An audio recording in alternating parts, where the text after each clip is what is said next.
Hey guys, welcome back to my channel. If you don't already know me, my name is Hannah Bear, and pretty much I am obsessed with anything and everything about fitness.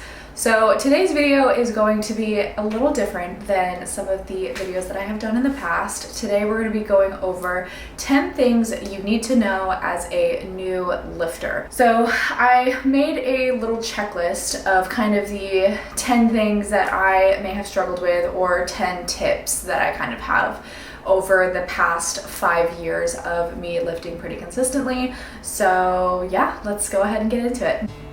All right, rule number 1 is get a gym tour. So gym tours can be super helpful if you are brand new to a gym. A lot of gyms are really great about making sure they give you that gym tour before kind of throwing you out to the wolves. So if you are brand new to a gym, make sure you get that gym tour.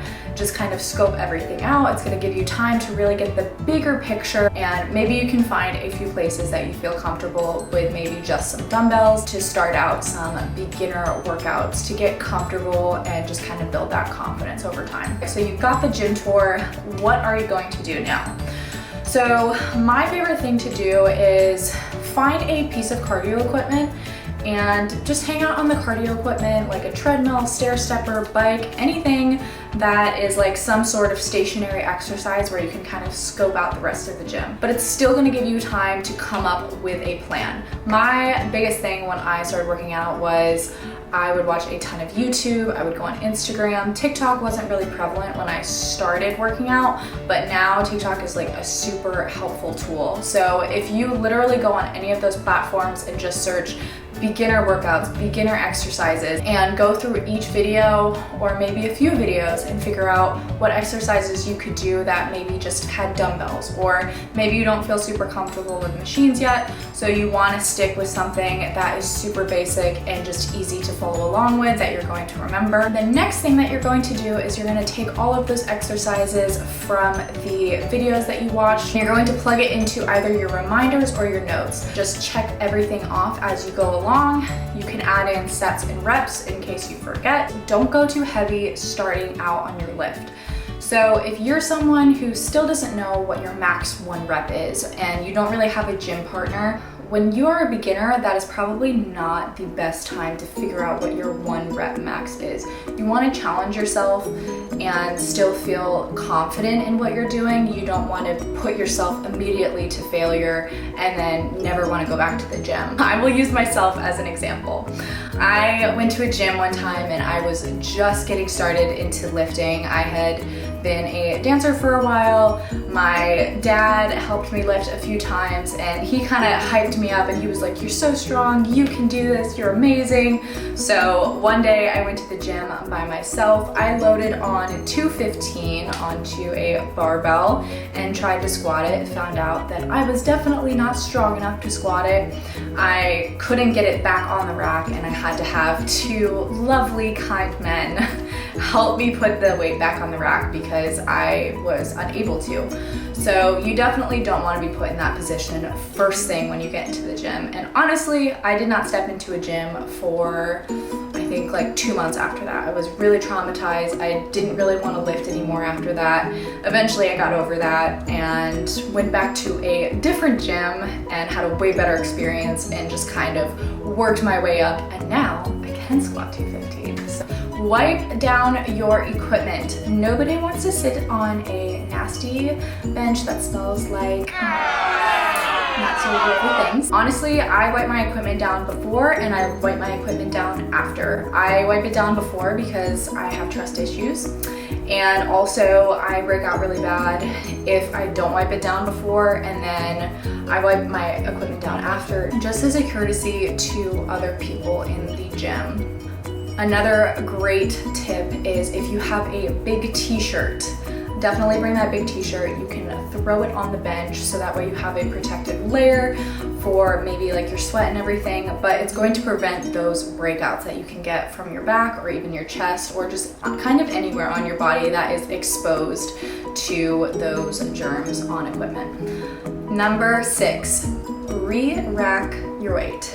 Now, I can't tell you how many people skip this step, and that's okay, because sometimes I feel like some people just aren't aware of that, but we really want to make sure that we are taking care of the environment that we are in and be courteous to others that are using the equipment after us. Number 7 is understand that you have to go out of your comfort zone in order to grow. So in weightlifting in general, or just the gym community in general, we all make a lot of mistakes starting off. So please do not be really hard on yourself when you make small mistakes, or maybe you learned that you didn't do an exercise correctly or form-wise correctly. So honestly, just take it easy on yourself. Understand that you have to make those small mistakes or even big mistakes in order to grow and become a better lifter. Let's start with an outfit. So let's say you're not super confident, wearing a bright colored seamless set into the gym just starting off. Maybe you want to start off with something a little more conservative.